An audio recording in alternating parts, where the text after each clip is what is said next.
Please welcome Anthony Griffith, ladies and gentlemen.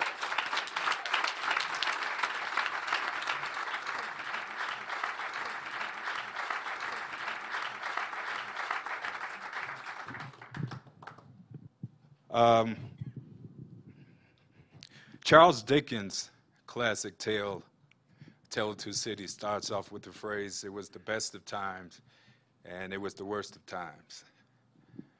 In 1990, I moved from Chicago with my family to LA to seek my fame and fortune, and in a couple of weeks of being there, I got two important phone calls. One was from the talent coordinator for The Tonight Show, offering me to have a spot as a comedian on The Tonight Show. And the second call was that my daughter's doctor had called up to say that her cancer had resurfaced. A year prior, she was diagnosed with cancer, and we fought it, and it went into remission, and now it's back. And for that next year, my life was pretty surreal, because it's like two different personalities. During the day, in order to keep my daughter at home with me, I would have to learn CPR and how to work a heart monitor and administer medicine, all these technical terms, and take her back and forth, to get her platelets and blood and check up on her. And at night, I would go from club to club with the talent coordinator, and I would work on my set and try to perfect it. And I would meet veterans like George Wallace and Seinfeld and Roseanne. And I thought that everything was great because we had beat the cancer before we could beat it again. And this was the first time that I was going to be in front of millions of people on The Tonight Show.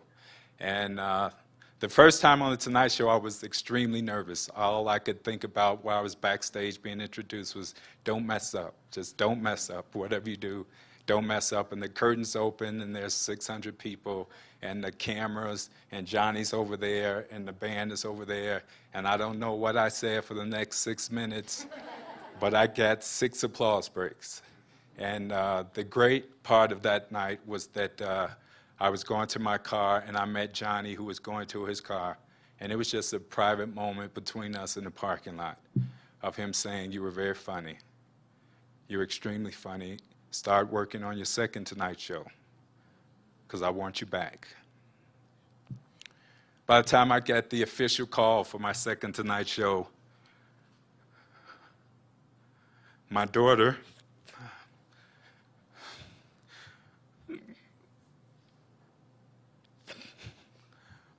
was admitted to the hospital. If you don't know about cancer, when it comes back hard. It's like beating up a gangbanger for the first time, and then it's coming back, and he's coming back meaner and stronger, and he's coming with his friends. So in order to compensate for that, you have to raise the chemo, and you have to raise the medicine, and you have to raise the radiation, which is difficult for an adult, but she was only 2. So she's bald, which she doesn't mind because every kid in the ward is bald. And she thinks this is a part of life. And she can't keep her food down. And you're not prepared for this. There's no books. There's no home ed class to teach you how to deal with this. And you can't go to a therapist because in the black world, a therapist is taboo. It's reserved for rich white people. So you're trying to figure it out. What did I do? Maybe it's something I did. Maybe it's something my wife did. Maybe my doctor diagnosed it erroneously, something. But at night, I still have to be a comic. I have to work on The Tonight Show because that's what I'm going to do. I'm a clown. I'm a clown whose medical bills are raising, who's one step from being evicted, who's one step from getting his car repoed, and I have to come out and make you laugh because no one wants to hear the clown in pain because that's not funny. And my humor is being becoming dark, and it's biting.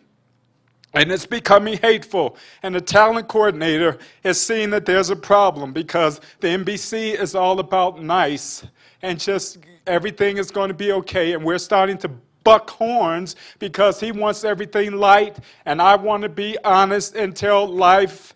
And I'm hurting and I want everybody else to hurt because somebody is to blame for this.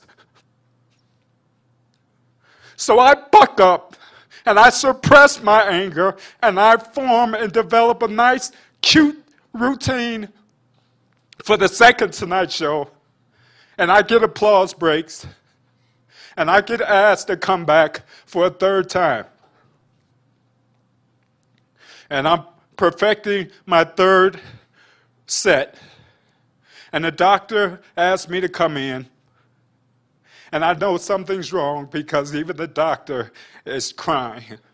And doctors don't cry. And he said that we've done all we can. There's nothing else for us to do. And I said, how much time does she have? And he said, at the most, 6 minutes. 6 weeks, I'm sorry. And I should plan for that.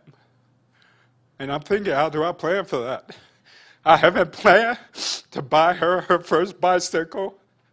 I haven't planned to walk her to school. I haven't planned to take pictures of her on her prom. I haven't planned to walk her down the aisle to get married. How am I going to plan to buy her a dress to be buried in? And I'm trying to keep it together because I'm the man and I'm the man of the house and I don't want to cry when it's coming. And I'm trying to tell myself, Tony, I'm trying to beg the world, just give me a chance. Just give me a chance. Just let me take a breath. Just stop just for a minute. I want to call my parents and tell them, what do I do? I don't know what to do. I'm a grown man and I don't know what to do.